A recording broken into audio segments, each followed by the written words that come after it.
আসসালামু আলাইকুম। দেশ অথবা দেশের বাইরে যেখান থেকে শুনছেন সকলকেই জানাচ্ছি আন্তরিক শুভেচ্ছা ও ভালোবাসা। আশা করছি সকলেই ভালো আছেন ও সুস্থ আছেন। প্রিয় দর্শক, আজকে আপনাদের মাঝে আরও একটি ভয়ঙ্কর এবং লোমহর্ষক ঘটনা নিয়ে হাজির হয়েছি। আশা করছি আজকের এই ঘটনাটিও আপনাদের এক অন্যরকম ভয় শিহরণ জাগাবে। তো আর কথা বাড়াবো না, আপনাদেরকে ঘটনায় নিয়ে যাব। তবে ঘটনায় নিয়ে যাওয়ার আগে ছোট্ট একটা অনুরোধ, সবাই আমার এই চ্যানেলটিকে সাবস্ক্রাইব করে দিবেন এবং পাশে থাকা বেল আইকনটি চেপে দিবেন। আর আজকের এই ঘটনাটি কার কাছে কেমন লাগলো অবশ্যই কমেন্টের মাধ্যমে জানাতে ভুলবেন না। তো চলুন ঘটনা শুরু করি।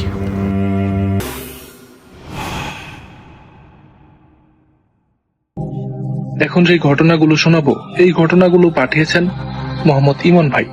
ওনার বাড়ি রাজশাহী জেলার তানোর থানার কোন একটি গ্রামে।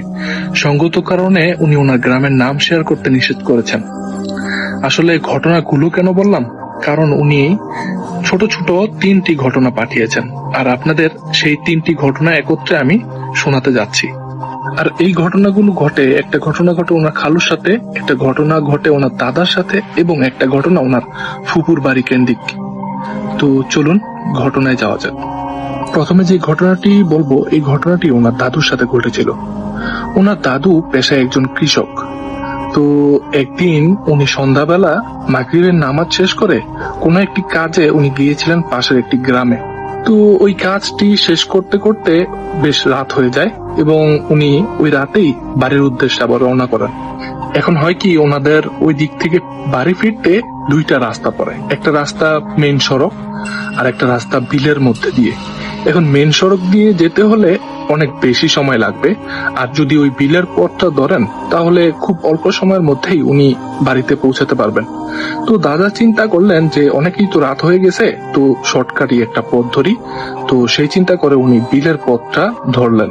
আর গ্রামের পরিবেশে কিন্তু রাত 10টা-11টা বাজে, একদম গভীর রাত নেমে আসে, তখন আর রাস্তায় কোনো গাড়ি ঘোড়া পাওয়া যায় না। এই কারণে উনি রাস্তায় গাড়ি ঘোড়া না পেয়েও উনি ওই বিলের মাঝের পথটা দিয়ে রওনা দিলেন। তো স্বাভাবিকভাবে বিলের পথ ধরে উনি হাঁটছেন। তো হাঁটতে হাঁটতে বিলের পথ উনি পাড়ি দিয়ে দিলেন। বিলের পথে ওনার সাথে কোনো ঘটনা ঘটেনি। তবে ওই পথ দিয়ে যখন ওই গ্রামের যেই ছোটখাটো সড়ক রাস্তা থাকে, ওই রাস্তায় ওঠেন, ওই রাস্তায় আবার হয় কি, সামনে একটি বাঁশ ঝাড় পড়ে। তো উনি হাঁটতে হাঁটতে ওই বাঁশ ঝাড়ের কাছে চলে আসলেন। আর যখনই বাঁশ ঝাড়ের কাছে আসেন, তখন উনি লক্ষ্য করেন ওই বাঁশ ঝাড় থেকে একটা বাঁশ মাটিতে পড়ে আছে, একদম আড়াআড়ি ভাবে রাস্তার মাঝামাঝিতে। উনি আরো লক্ষ্য করেন এই বাঁশটার উপরে একটা মানুষের অবয়বের মতো কিছু শুয়ে আছে, এবং তার পরনে সাদা কাপড়ের মতন কোন একটা কিছু। এইটা দেখে তো দাদু বেশ ভয়ে আতঙ্কিত হয়ে উঠলেন। এই অবয়বটা লম্বা প্রায় ওই বাঁশের মতোই, প্রায় 20-25 ফুট লম্বা হবে দাদুর ভাষ্য মতে। এটা দেখে দাদু ভয়ে দোয়াদুরুদ পরে ওনার নিজের শরীরটা উনি বন্ধ করে নিলেন।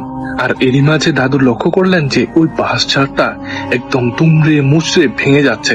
ঝড়ে ওই বাঁশঝাড়টা একদম দুমড়ে মুচড়ে যাচ্ছে। আর আশেপাশে অন্য সব জায়গায় কিন্তু স্বাভাবিক, শুধু ওই বাঁশঝাড়টার মধ্যেই যা হওয়ার হচ্ছে, মনে হচ্ছে একটা ঘূর্ণিঝড় ওইখানে সৃষ্টি হয়ে গেছে। এইটা দেখে দাদু তো বুঝতে পারেন যে এটা কোনো স্বাভাবিক বিষয় না, আজকে তো ওনার সাথে খারাপ কোনো একটা কিছু অবশ্যই ঘটবে। যাই হোক, মানুষ যখন একটা বিপদের মধ্যে পড়ে তখন খড়কুটা ধরেও কিন্তু বাঁচার চেষ্টা করে। তো দাদুও বুকের মধ্যে সাহস সঞ্চয় করে উনি কথা বলে উঠলেন। বলতেছে যে, দেখেন, আমি তো আপনার কোনো ক্ষতি করিনি, আমি এই পথ দিয়ে যাচ্ছি, আপনিও আমাকে চেনেন না, আমিও আপনাকে চিনি না, তাহলে কেন আপনি আমাকে ক্ষতি করছেন? আপনি আমাকে ছেড়ে দিন, আমি আপনার কোনো ক্ষতি করতে আসিনি, আমাকে যেতে দিন, আমি চলে যাই। এরপরেই দাদু একটা বিষয় লক্ষ্য করলেন। উনি লক্ষ্য করলেন ওনার পিছন দিক থেকে কেউ ওনার নাম ধরে ডাকছে, আর এই কণ্ঠটা হচ্ছে ওনার বড় ভাইয়ের। তো উনি প্রথমে বুঝতে পারেন যে এটা ওনার বড় ভাই হবে না। তো উনি এই কথা চিন্তা করে পিছনের দিকে তাকায় না। আর দাদু এটাও জানতেন যে রাতের বেলা যদি কেউ পিছন থেকে হঠাৎ করে ডাকে তাহলে পিছন দিকে তাকাতে হয় না, আর তাকালেই বড় ধরনের কোনো একটা ক্ষতি হওয়ার সম্ভাবনা থাকে। এই চিন্তা করেও দাদু পিছনের দিকে তাকালেন না। আর এসব ভাবতে ভাবতেই দাদু লক্ষ্য করলেন পিছন দিক থেকে, মানে দাদুর পিছন দিক থেকে ওনার কাঁধের মধ্যে কে যেন একটা হাত দিল। দাদু তো আটকে উঠলেন এবং পিছনের দিকে তাকালেন। উনি তাকিয়ে দেখলেন যে আসলে ওইটা ওনার বড় ভাই। আর ওনার বড় ভাই ওনার কাঁধে হাত দিয়ে ওনাকে বলছেন, কিরে তুই এইখানে এত রাতে দাঁড়িয়ে আছিস কেন? চল বাসায় চল। তো এই দাদু উনি ওনার বড় ভাইয়ের এই কথায় ওই ভয়ের ওই বিষয়টা ওনার বড় ভাইকে বললেন না। উনি চুপচাপ ওনার ভাইয়ের সাথে রওনা দিলেন। তো রওনা দিয়ে উনি লক্ষ্য করলেন যে এখন কিন্তু আর ওই বাসটা ওই আগের মতো আর ভূমিকম্প বা ঘূর্ণিঝড় ওইখানে হচ্ছে না। আর ওই বাসটাও যে বাসটা রাস্তার মধ্যে পড়েছিল ওইটাও এখন আর রাস্তার মধ্যে নেই, সবকিছু স্বাভাবিক। তো দাদু আর ওনার ভাই একসঙ্গে ওইখান থেকে বাসার কাছে চলে আসলো। এখানে বলে রাখা ভালো, এই দাদুর বড় ভাইয়ের বাসার এবং দাদুর বাসা কিন্তু আলাদা আলাদা। তো ওই বড় ভাইয়ের বাসার কাছে এসে বড় ভাই ওনার বাসার দিকে চলে গেল আর দাদুকেও বললো বাড়িতে যা। তো দাদুও বাড়িতে এসে ফ্রেশ হয়ে গিয়ে শুয়ে পড়লো। ওই রাতে কাউকে কোনো কিছু বললেন না দাদু। তো এর পরের দিন সকালবেলা উনি যখন ঘুম থেকে ওঠেন তখন ওনার ভাইয়ের সাথে উনি দেখা করতে যান, যে আসলে রাতে যে বিষয়টা ঘটেছে ওই বিষয়টার কথা ওনার ভাইয়ের সাথে শেয়ার করবেন। এই কথা চিন্তা করে ওনার ভাইয়ের সাথে দেখা করতে যান। তো বড় ভাইয়ের বাড়িতে গিয়ে উনি বড় ভাইকে ডাকছেন। তখন বাড়ির লোকজন বলে যে ওনার বড় ভাই নাকি গত 2 দিন আগে ওনার মেয়ের বাসায় বেড়াতে গেছে আর এখনো বাড়িতে ফিরে আসেনি। এই কথা শুনে তো দাদু রীতিমতো অবাক হয়ে গেলেন। উনি ভাবতে থাকলেন কি ব্যাপার, তাহলে কালকে রাত্রে কে ওনাকে নিয়ে আসলো? উনি তো ওনার ভাইয়ের সাথেই আসলেন, ওনার ভাই ওনাকে ডাকলেন, কাঁধে হাত রাখলেন, কিন্তু এখন কি শুনে ওনার ভাই তো বাড়িতেই নেই। তাহলে ওটা কে ছিল? এরপরে দাদু বাসায় এসে এই ঘটনাটা এই দাদুর স্ত্রী মানে দাদির সাথে শেয়ার করলেন। তো দাদি এই কথাটা শুনে দাদুকে বললেন যে দেখেন, যেই বাসায় এনে থাকুক না কেন, আল্লাহর ইচ্ছায় ভালো কোনো কিছুই আপনাকে সাহায্য করতে এসেছিল ওই রাতে, আর সে আপনাকে সহি সালামত ভাবে আপনার বাড়িতে পৌঁছে দিয়ে গেছে। তো এটাই ছিল ওনার দাদুর সাথে ঘটনা। আর এখন যে ঘটনাটি বলবো এই ঘটনাটি ওনার ফুপার সাথে ঘটে যাওয়া একটি ঘটনা। তার আগে ওনার ফ্যামিলির একটু ধারণা দেওয়া দরকার। ওনার আব্বু এবং ফুপু ওনারা 3 ভাই বোন, 2 বোন 1 ভাই। ওনার একটা বড় ফুপু আছে, তারপর ওনার বাবা, আর ওনার বাবার পরে আরেকটা ওনার ফুপু। তো যাই হোক, ওইবার ওনার বড় ফুপু ওনাদের বাড়িতে বেড়াতে আসেন। আর ওনার ফুপুর শ্বশুর বাড়ি ওনার গ্রাম থেকে বেশি দূরে না। তো ওই দিন সঙ্গত কারণে ওনার ফুপা ওনার ফুপুর সাথে আসে নাই। উনি ওনার স্ত্রীকে পাঠিয়ে দেন, মানে ওনার ফুপুকে পাঠিয়ে দেন, বলেন যে আমি কাজ শেষ করে আমি তোমার বাড়িতে যথাসময় ফিরে আসব, তুমি এখন যাও, ওদেরকে নিয়ে আমি রাতে তোমাদের বাড়িতে চলে আসব। তো এই কথা বলে ওনাকে পাঠিয়ে দেন, উনিও চলে আসেন। তো ফুপা ওই দিনের মতো ওনার কাজ সেরে ওই দিন মাগরিবের নামাজের পরে রওনা দেন। আর ফুপার বাড়ি থেকে ওনার বাড়ি পৌঁছাতে গেলে পথিমধ্যে 2টা ছোট ছোট নদী পাড়ি দিতে হয়। 2টা নদী পাড়ি দেওয়ার পরে একটা বিলের একটা পথ পড়ে, প্রায় 40-45 মিনিটের পথ। ওই পথটা হেঁটে হেঁটে আসতে হয়। তো ওই বিলের পথ ধরে ফুপা হাঁটা শুরু করেন, প্রায় অর্ধেক রাস্তা চলে আসেন। এর মাঝে ওনার সাথে কোনো ভৌতিক বা অলৌকিক কোনো ঘটনা ঘটেনি। তো এই ফুপা যখন উনি অর্ধেক রাস্তা পাড়ি দিয়ে এসেছেন, এই অর্ধেক রাস্তার পরে উনি হঠাৎ পেছন থেকে শুনতে পান যে এই ইমন ভাইয়ের আব্বু ওনাকে ডাকছে যে দুলা ভাই দাঁড়ান, আমাকেও নিয়ে যান, আমিও আপনার সাথে যাব। এরকম করে 2-3 বার ওনাকে ডাকে।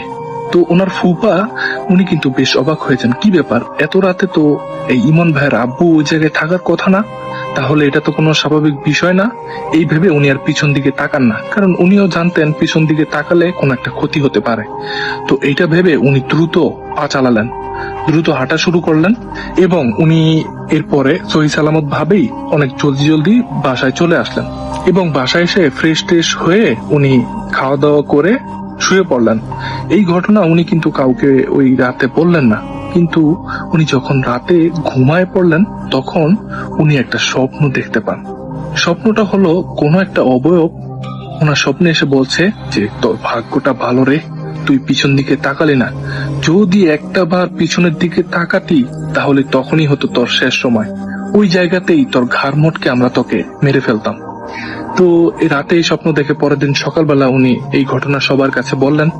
তো এই ইমন ভাইয়ের দাদি এই ঘটনা শুনে স্থানীয় এক মসজিদের ইমামের কাছ থেকে পানি পড়া এবং তাবিজ এনে ওনাকে দিলেন। এরপরে আর ওনার সাথে কোনো ঘটনা ঘটেনি। এখন যে ঘটনাটি শেয়ার করব, এই ঘটনাটি ওনার ছোট ফুপুর বাসায় ঘটে। আর ওনার ছোট ফুপুর এই বাসাটির জায়গাটির নাম হচ্ছে রাজশাহী তেরোখাদিয়া নামক একটি স্থানে। তো ওনার ফুপিরা ওইখানে একটি ভাড়া বাসা নিয়ে থাকতো। আর ওই বাসাটি হচ্ছে 3 তলার একটি বিশিষ্ট বাসা। আর ওনার এই ফুপি ওনারা সেই 3 তলাতেই বাসা ভাড়া নেন আর কি। আর একটি কথা বলে রাখা ভালো, ওনার এই ফুপির হাজবেন্ড মানে ওনার ছোট ফুপা, উনি কিন্তু প্রবাসী ছিলেন। আর ওই বাসাতে ওনার ফুপি এবং ফুপির ছেলে মেয়ে আর ওনার ফুপির শাশুড়ি উঠেছিলেন। এই কয়জনই কিন্তু ওই বাসাতে উঠেছিলেন। আর ওনারা এইভাবেই বসবাস শুরু করেন। এইভাবে প্রায় 3 মাস ওইখানে থাকেন। এই 3 মাসের মধ্যে কিন্তু ওনাদের সাথে কোনো অস্বাভাবিক ঘটনা ঘটেনি। 3 মাস পরে শুরু হয় কিছু ঘটনা। ওনার ফুপি একদিন রাতের বেলা শব্দ শুনতে পান ওনাদের বাসার ছাদে। অনেকজন মানুষ একসাথে হাঁটাচলা বা লাফালাফি করলে যেরকম শব্দ হয়, মনে হচ্ছে ওনার বাসার ছাদের মধ্যে এরকম অনেক মানুষ দৌড়াদৌড়ি করছে, লাফালাফি করছে। আর সাথে আরো একটি শব্দ মনে হচ্ছে যেন ওই বাসার ছাদের মধ্যে কেউ মশলা বাড়ছে।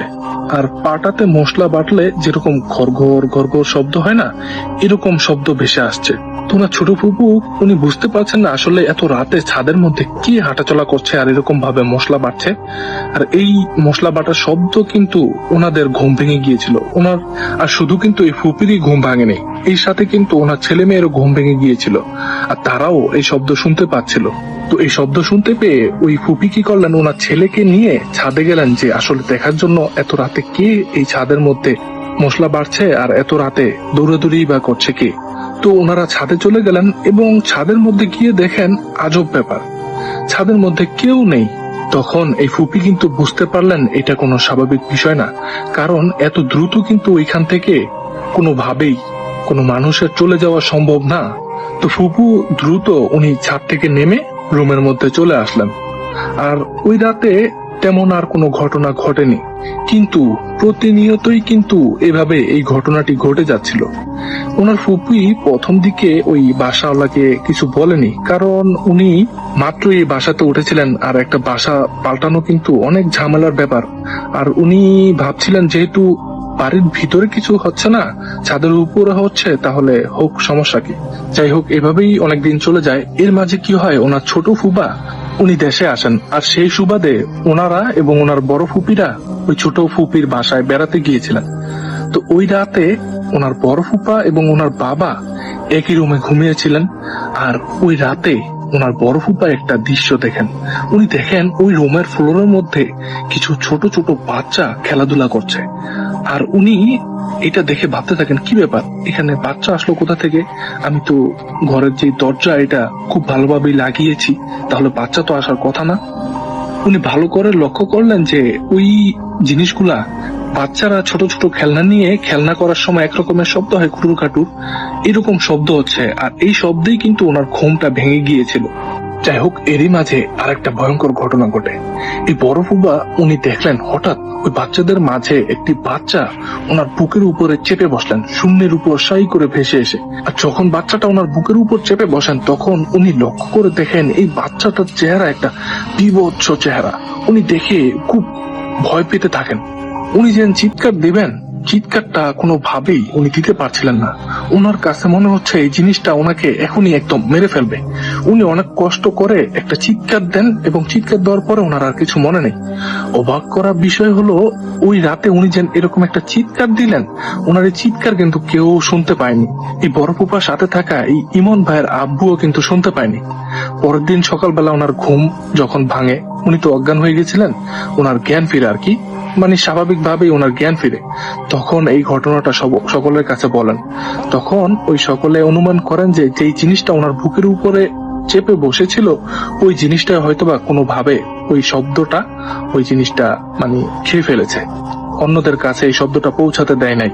যাই হোক, ওই দিনই ওই পাশের একটি ইমামের কাছ থেকে পানি পড়া নিয়ে এসে ওনার ফুপুকে খাওয়ান। এরপরে ওনার ফুপি আগের সমস্ত ঘটনা সকলের কাছে বলেন। আর এরপরে এই ছোট ফুপা গিয়ে ওই বাড়িওয়ালাকে জিজ্ঞেস করেন, দেখেন, আপনাদের বাড়িতে তো আমরা অনেকদিন ধরে এরকম অলৌকিক সমস্যা ফেস করছি, আসলে এই বাড়িতে সমস্যাটা কি, এটা যদি বলতেন।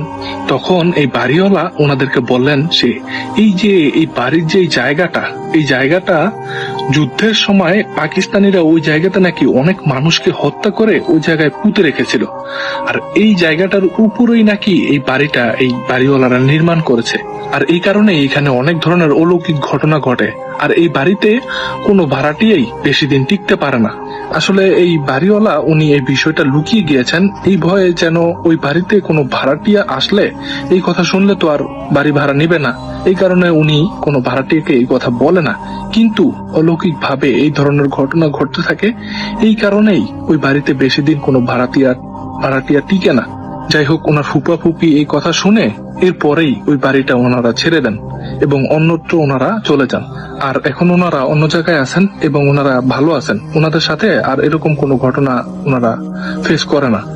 তো যাই হোক, এটাই ছিল ঘটনা। তো প্রিয় লিসেনার, কেমন লাগলো ঘটনাটি আপনাদের কাছে? অবশ্যই কিন্তু কমেন্টের মাধ্যমে জানাতে ভুলবেন না। যদি ঘটনাটি ভালো লেগে থাকে তাহলে এই ভিডিওটিতে একটি লাইক দিতে কিন্তু ভুলবেন না। আর আপনাদের সাথেও যদি এমন কোনো ঘটনা ঘটে থাকে, অথবা আপনাদের জানাশোনা এমন কোনো ভৌতিক কাহিনী থেকে থাকে, অথবা আপনাদের আশেপাশে কারোর সাথে ঘটে যাওয়া ঘটনা থেকে থাকে, আমাদেরকে শেয়ার করতে পারেন লিখে অথবা রেকর্ড করে আমাদের ইমেল অ্যাড্রেসে পাঠিয়ে দিতে পারবেন। আমাদের ইমেলটি বলে দিচ্ছি, horrorbanglatales@gmail.com। এই ইমেল ঠিকানায় আপনারা আমাদেরকে ঘটনা পাঠিয়ে দিন। তো প্রিয় লিসেনার, এই ছিল আজকের আয়োজন। আপনাদের কাছে আজকের এই এপিসোডটি কেমন লাগলো জানাতে কিন্তু ভুলবেন না। আর আমাদের একটি ফেসবুক গ্রুপ রয়েছে, চাইলে সেই গ্রুপে আপনারাও মেম্বার হয়ে যেতে পারেন। আর কি ধরনের ঘটনা আপনাদের পছন্দ, কি ধরনের ঘটনা শুনতে চান তা লিখে পোস্ট করতে পারেন, অথবা এই ভিডিওর কমেন্ট বক্সে কমেন্ট করতে পারেন। আমরা চেষ্টা করব পরবর্তীতে আপনাদের ইচ্ছে মতো, আপনাদের চাহিদা মতো ঘটনা নিয়ে হাজির হওয়ার। তো প্রিয় লিসেনার, এখনো যারা আমার চ্যানেলটিকে সাবস্ক্রাইব করেননি, আশা করব দ্রুত সাবস্ক্রাইব করে দিবেন এবং আমাদের পাশে থাকবেন। আর পাশে থাকার জন্য অবশ্যই বেল আইকনটি চেপে দিবেন। তো প্রিয় লিসেনার, এই ছিল আজকের আয়োজন। আজকের মতো বিদায় নিচ্ছি। সকলেই ভালো থাকবেন এবং সুস্থ থাকবেন। আর অবশ্যই আমাদের এই চ্যানেলের সাথেই থাকবেন। আল্লাহ হাফেজ।